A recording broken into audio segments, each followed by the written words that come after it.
I never thought I'd come back to my childhood home and find a for sale sign on the front lawn, especially not without anyone telling me.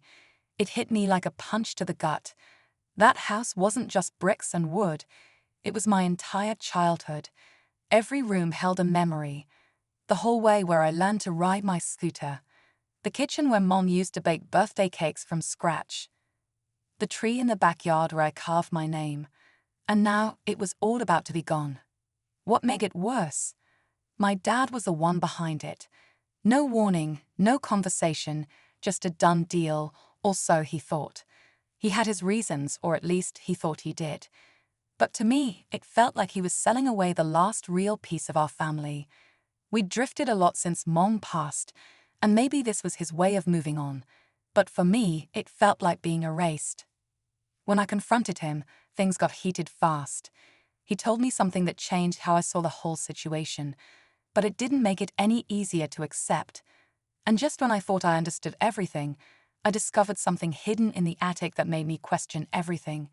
And that's when everything truly began to unravel. The attic was dusty, dark, and smelled like time had stopped. I hadn't been up there in years, not since I was a kid playing hide and seek or digging through old photo albums. But something about Dad's rushed decision to sell the house didn't sit right with me. So I climbed up there, just to see if there was anything he'd forgotten, or wanted to forget. That's when I found the box. It was shoved behind an old trunk, taped up and labeled in Mom's handwriting. My heart skipped. I opened it slowly, careful not to tear anything, and inside were old letters, photos, and a small notebook.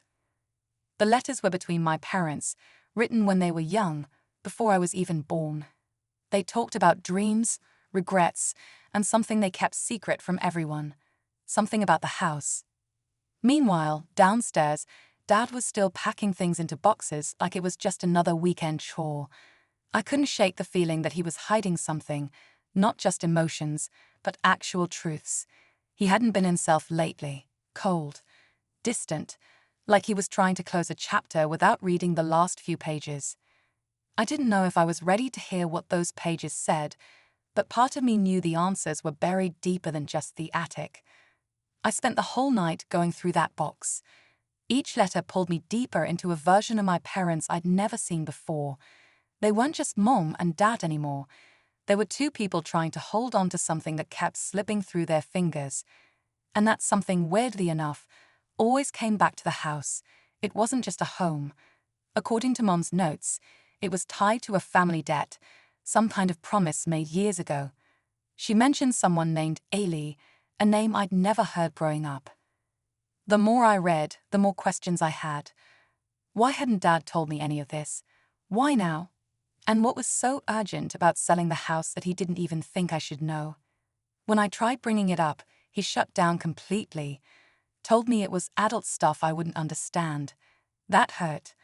I wasn't a kid anymore, and this house was part of my asterisk life too. Then my cousin Jamie texted me out of the blue. She said she'd heard the house might be sold and wanted to talk. We hadn't spoken in years. But when we met up, she dropped something that flipped everything again. Apparently, Eli wasn't a stranger. He was family. And if that's true, it means Dad's been hiding more than just a sale. The news about Eli being family rattled me more than I expected. I couldn't stop thinking about it. Jamie said he was an estranged relative, someone I'd never met. He had been involved with my parents' early struggles, financial issues, legal problems, and somehow he was still in the picture, even though I'd never heard his name growing up. I couldn't believe Dad would keep all this from me, especially now, with everything falling apart. The next day, I tried to press Dad again. I asked him about Ellie, about the debts, about the house. He went silent. His face hardened like I'd said something unforgivable. He didn't yell, but the tension in the air was thick. He told me he'd made his decisions. That was it. I couldn't get another word out of him. I started digging into the history of the house, trying to connect the dots. That's when I found something truly terrifying, a deed, buried under the loose floorboard in the dining room. It was dated decades ago, long before I was born. The house wasn't just a house. It was a pawn in something bigger. There was a clause, a secret deal that tied ownership of the house to something even darker. The more I uncovered, the more I realized whatever my dad had been trying to protect me from was much worse than I could have imagined. And it wasn't just the house on the line anymore. I couldn't believe what I was reading in that deed. It was a legal document that bound the house to a long-forgotten agreement, one that tied its ownership to a mysterious set of conditions. But just as I was about to make sense of it all, the doorbell rang. It was Eli. I wasn't ready for this. I'd only heard his name in whispers, and now, here he was, standing on the porch like a ghost from the past. He didn't look anything like I imagined. There was no wild-eyed, dangerous figure. Instead, he looked calm, composed, almost apologetic.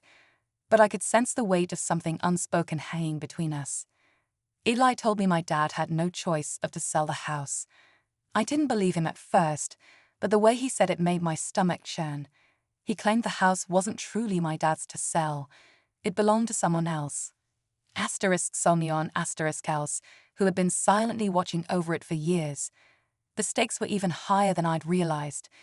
This wasn't just about the money or keeping the house. It was about fulfilling a promise. A promise my dad had made long before I was born. Eli went on to explain that the promise was tied to an ancient family curse, something tied directly to the land itself. And suddenly, I was caught in the middle of something way beyond what I could have ever imagined. The more I learned, the clearer it became. My dad's silence wasn't just secrecy, it was fear. And whatever was coming next, I had no idea if any of us would make it out unscathed. Everything came crashing down the next day. Ellie's words echoed in my mind as I faced my dad. I couldn't hold it in anymore. I demanded the truth. I told him about the deed, about the curse, about the promises and debts. I saw his face change. There was no more hiding behind excuses. His eyes flickered with something like regret, but also something deeper, darker. He finally confessed. The house wasn't just a home. It was part of a blood pact, tied to generations of our family. The curse wasn't something passed down, but something bound to the land. My dad hadn't wanted to sell it. He was trying to protect me, trying to save me from a fate he thought was inevitable. The house had always been a ticking time bomb. And the more he fought it, the more it wanted to take someone. That someone was always meant to be the next heir. I didn't understand it at first, but it became clear. I was the heir. The house was never meant to be mine. My dad tried to shield me from it, but it was too late. The pact had already been sealed when I was born, and the reason my dad wanted to sell, he thought it would break the curse. He didn't want me to inherit it. But just as I thought I had it figured out, the last piece clicked into place. Eli wasn't just some distant relative. He was the one who had made the pact with my great-grandfather. He had been the keeper of the secret all along. And as I stared at him, a chilling realization hit me. The house had never wanted to be freed. It had wanted someone to stay. Eli wasn't here to warn me. He was here to claim me. I froze as Eli's words sank in. He wasn't here to help me. He wasn't here to warn me. He was here to claim me, just as the house had always intended. It wasn't just the land that had been tied to the curse. It was my bloodline, my very existence. The house had waited all these years for someone to take its place, and now that someone was me. I could feel the weight of the generations behind me, the past pressing down on my chest, suffocating me. But something inside me snapped. I wasn't going to be a pawn in this twisted game. The house might have wanted me, but I didn't want it. I didn't want any part of it. The power it held over my family was built on fear and lies, and I was done being scared. I turned to my dad, and for the first time in years, I saw him truly see me. Not as his child to protect, but as someone strong enough to fight back. I could see the regret in his eyes, but also something like hope. Together, we confronted Eli. We told him we weren't going to play by the rules of the past anymore. The house, the curse, the promises, they didn't own us. We didn't owe it anything. We had the right to walk away, to leave it behind. Eli tried to argue, but the more we resisted, the more I realized that the curse wasn't as powerful as it seemed. The more we rejected it, the weaker it became. In the end, it was Eli who had to leave, not us. The house, as it turned out, wasn't invincible. It fed on fear, on the belief that it controlled our fate. When we finally stood our ground, it lost its grip on us. It had no power without our fear. The day we signed the papers to sell the house was the day I felt a weight lift off my shoulders, but I knew it wasn't over. The curse might have been broken for now, but it would always be a part of my family's history.